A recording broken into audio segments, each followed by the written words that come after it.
बच्चों में जो डायबिटीज़ या ज़ियाबितिस जिसे हम कहते हैं वो बड़ों से थोड़ी सी मुख्तलिफ होती है और इसकी 3-4 बहुत अहम कॉजेज़ हैं, जिसमें जैसे आपने कहा टाइप 1 है।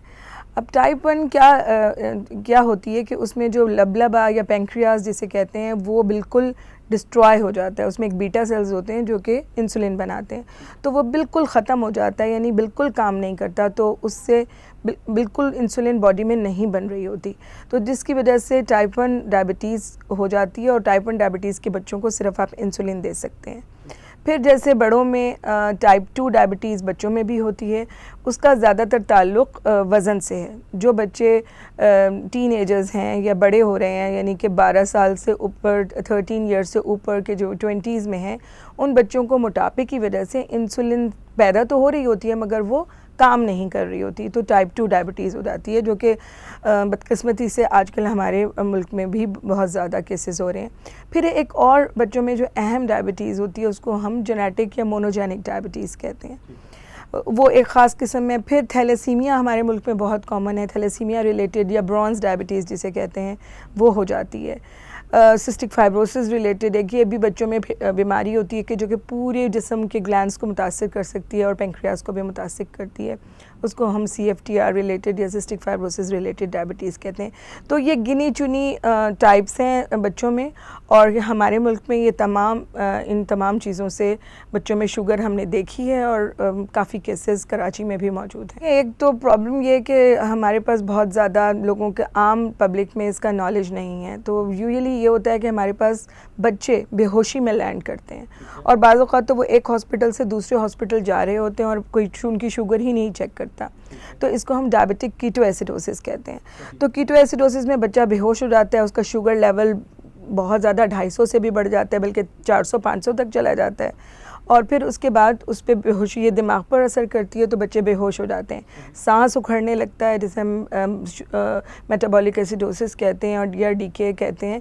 तो उसमें फिर बच्चे हमारे पास ज़्यादातर लैंड करते हैं। बहुत सी स्टडीज़ हुई हैं दुनिया भर में, बच्चे वैसे ही आ जाते हैं, वॉक इन कर जाते हैं, लेकिन अनफॉर्चुनेटली पाकिस्तान में अभी भी डीके के साथ प्रेजेंट करते हैं फॉर द फर्स्ट टाइम। कुछ एंटीबॉडी या ऑटो इम्यून डिसऑर्डर है, यानी आपके अपने सेल के ख़िलाफ़ जिस्म के अंदर कुछ एंटीबॉडीज़ बनने लगती हैं और जिसे ऑटो इम्यून डिसऑर्डर कहते हैं, और वो एंटीबॉडीज़ आपके इंसुलिन बनाने वाले सेल्स को टोटल ख़त्म कर देती हैं। शुरू में कभी ये होता है कि थोड़े ख़त्म होते हैं तो कुछ दिन के लिए बच्चा बेहतर हो रहता है, मगर उसके बाद फिर आपको इंसुलिन की ज़रूरत पड़ती है। अभी तक दुनिया में ऐसी कोई चीज़ नहीं बन सकी है जिसे हम कहें ओरल इंसुलिन। इंसुलिन आपको इंजेक्शन के ज़रिए ही लगानी पड़ती है। माँ बाप के लिए शुरू में ये बहुत एक इम्तहान होता है। बच्चे छोटे भी 2 साल के बच्चे भी होते हैं, बड़े बच्चे भी होते हैं। एक इंसुलिन लगाना दिन में 2 मरतबा या 4 मरतबा, फिर उसके बाद इंसुलिन चेक करना दिन में एटलीस्ट, अगर आइडियली किया जाए तो 4 दफ़ा कम अज़ कम चेक करनी पड़ती है। या कभी तबीयत ख़राब हो, जैसे शुगर लेवल कम हो रहा है या ज़्यादा हो रहा है, तो आपको ब्लड शुगर लेवल चेक करना पड़ता है। माँ बाप शुरू तो बहुत परेशान होते हैं, गिल्ट में भी होते हैं कि पता नहीं हमारी वजह से हुआ है या किस वजह से हुआ है।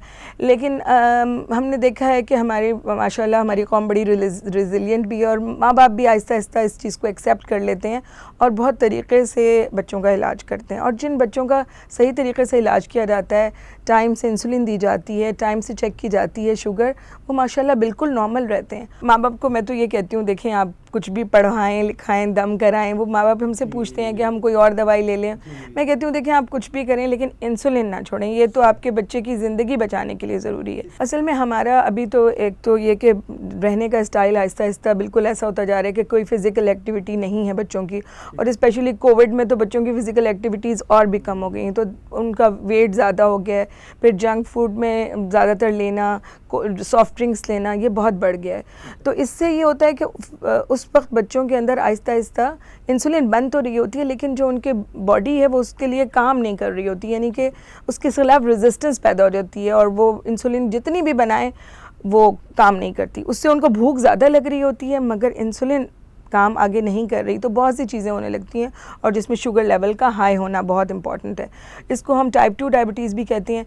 अनफॉर्चुनेटली इसकी अभी इतनी अवेयरनेस नहीं है, यानी कि बच्चे से शुरू होती है चीज़, वो प्री डायबिटीज़ कहते हैं, और वो फिर बड़ों में चली जाती है, और वो बड़ों में आपको पता है टाइप 2 डायबिटीज़ बन जाती है। मेल न्यूट्रिशन के 2 एस्पेक्ट्स हो गए हैं अब। एक मेल न्यूट्रिशन वो है कि जिसमें बच्चे को खाने नहीं मिल रहा, और दूसरी वो न्यूट्रिशन है जिसमें बच्चा बहुत ज़्यादा खा रहा है और गलत चीज़ें खा रहा है।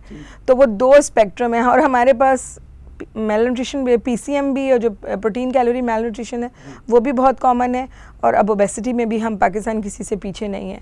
And probably you know much better than me कि डायबिटीज़ में हम वर्ल्ड लीडिंग हमारे पास नंबर 4 पर हैं हम। अगर हमने इस चीज़ के लिए पहले से काम नहीं किया, अवेयरनेस नहीं क्रिएट की, and specially we have got such a big population, तो नो, हम आ भी सकते हैं। बाज़ औक़ात आपने देखा है कि आपने सुना भी होगा कि जो नौज़ायदा बच्चे हैं 6 महीने से कम में, उनमें भी शुगर हो जाती है, और या 6 महीने या 1 साल के दरमियान भी कभी कभी बच्चों में शुगर होने लगती है, या फैमिली में 2-3 लोगों को शुगर होती है।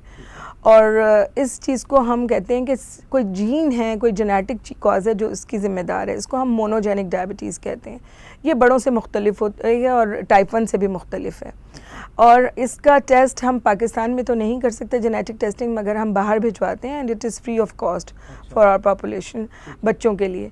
तो उसमें हमारे पास अभी काफ़ी बच्चे मौजूद हैं, और सबसे अच्छी बात यह है कि अगर आपकी कुछ जीन्स की टाइप्स ऐसी हैं जिनमें हम आपको इंसुलिन से मुंह की वाली जो गोलियां होती हैं उस पे शिफ्ट कर सकते हैं, ओरल हाइपोग्लाइसेमिक्स पे शिफ्ट कर सकते हैं।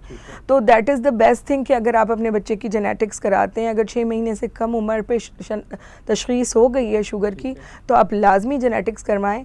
इससे आपको, आपकी फैमिली को और आपके बच्चे को बहुत फ़ायदा होगा। National institute of child health में ये टेस्ट लेते हैं, सैंपल लेते हैं, और बाहर फ्री ऑफ कॉस्ट भिजवाते हैं। इसमें सिर्फ कोरियर के आपको थोड़े चार्जेस देने होते हैं। बाकी ये है कि वैसे अगर देखा जाए तो और भी प्राइवेट कुछ लोग भिजवा रहे हैं टेस्ट बाहर, बट हम फ्री ऑफ कॉस्ट कर। बच्चों में थायराइड हमारे पास तो बहुत कॉमन है, और दुनिया भर में पैदाइश के टाइम पर तशख़ीस कर ली जाती है कि बच्चे को थायराइड का प्रॉब्लम तो नहीं है, क्योंकि कहते हैं कि 70% अगर आपके बच्चे में मेंटल रिटार्डेशन की कॉज, दुनिया भर में मेंटल रिटार्डेशन की सबसे कॉमन कॉज हार्मोन्स में थायराइड का प्रॉब्लम है। अगर बच्चा हाइपोथायराइड आपका पैदा होता है तो उसकी दिमाग की ग्रोथ नहीं होती, और in this era, in this time हमारे पास अभी भी बच्चे आ रहे हैं कि वो 10 साल के हो गए और उनका कभी किसी ने थायराइड का टेस्ट नहीं करवाया। वो बेचारे मेंटली तौर पर एबनॉर्मल हैं, पीछे हैं, बहुत पीछे हैं। यानी 10 साल के बच्चे की उम्र 1-2 साल के बच्चे की जहनी कैफियत होगी। तो अब ये देखें, एक चीज़ जिसको हम एक छोटी सी गोली से आराम से उसकी हम ट्रीटमेंट मौजूद है, मगर चूँकि हमारे यहाँ अवेयरनेस नहीं है तो अनफॉर्चुनेटली ये नहीं हो रहा।